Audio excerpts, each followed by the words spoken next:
Thank you, Mr. Chair. I'm afraid I may have quite a few questions for my colleagues that's on this committee with me. My livelihood is funeral service, prearranged funerals. I have insurance license, and I also have funeral director license. I can tell you that what Mr. Gribble and the other gentleman, your name, sir? Adrian Chick. Mr. Chick is proposing is going to create, and has already, though, a tremendous burden in funeral service. Well, I don't believe that it cost anything before 2003 to be able to have the privilege of doing that. I believe that all you had to do was have insurance license. And of course, it costs quite a bit to acquire your insurance license and keep them up too, in addition to being a funeral director license and your establishment license. I mean, I believe that there should be another way of getting money instead of from the little bitty funeral director. So you got the big conglomerates paying the same thing that the little bitty funeral director that's barely making it is having to pay. And to keep our license up, it just doesn't make sense for us to allow this to continue to happen. Not with a person's livelihood and their license. Now, I can pay mine. I can. Whether that board thinks I can or not. Y'all know I could have paid what happened a while ago. And did pay it to my late fee. I mean, it's got to be another way. But we're talking about my colleagues. Where is this money going to? Who ate up all of the money? I want to know where it went to. Who's benefiting from us paying all of this money to try to stay in business as we try to help the poor people out here get their loved ones buried? And also try to talk to the lady a little while ago. I mean, people don't have any money. And you're going to make it so the funeral director, got to pay to sell them something, put them on a plan, make it harder and harder.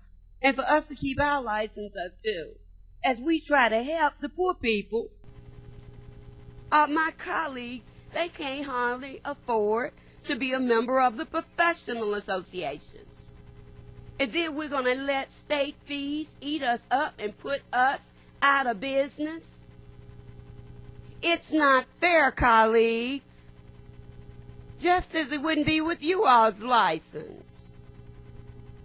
We got to look out for those that are not quite as honored to have as much as little bit we do have ourselves. What about the little people? Where is this money going to? Who ate it up? Why is there a deficit? Sir, Mr. Gribble, tell me.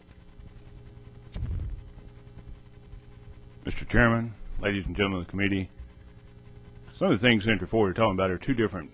It's all related to funeral service, but you have the Board of Funeral Directors, which licenses and regulates funeral directors, embalmers, and establishments. That's by a board, a 7-member board.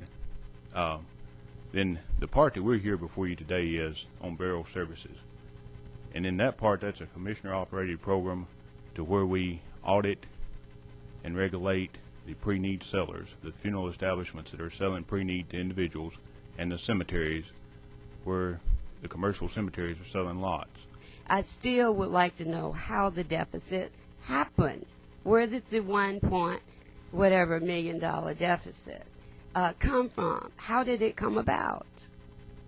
Senator Ford, there was there in 2003.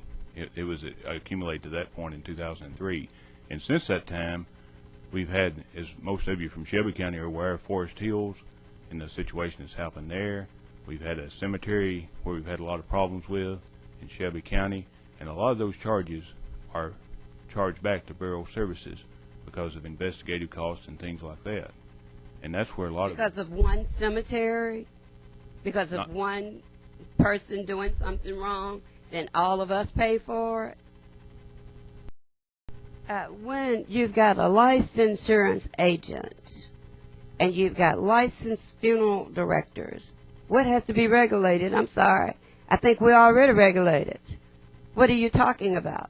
Why does something have to be regulated when we already have to have license for both of those and have to have continuing education for both of them and pay fees for both of them and establishment license and license for the establishment to sell pre-needs?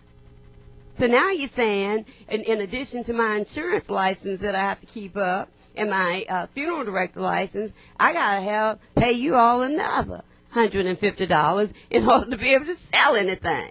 That just doesn't make sense to me. When I'm already licensed, and feed to death. Not to death, but just too many fees. all those things are required by statute. And By statute? yes, ma'am. Who came upon them? How did this happen? And you're talking about 2003. It's 2008 now, sir. I detest what they're doing. If anything, it needs to be reduced so that the poor people in the state of Tennessee can be buried. I detest it.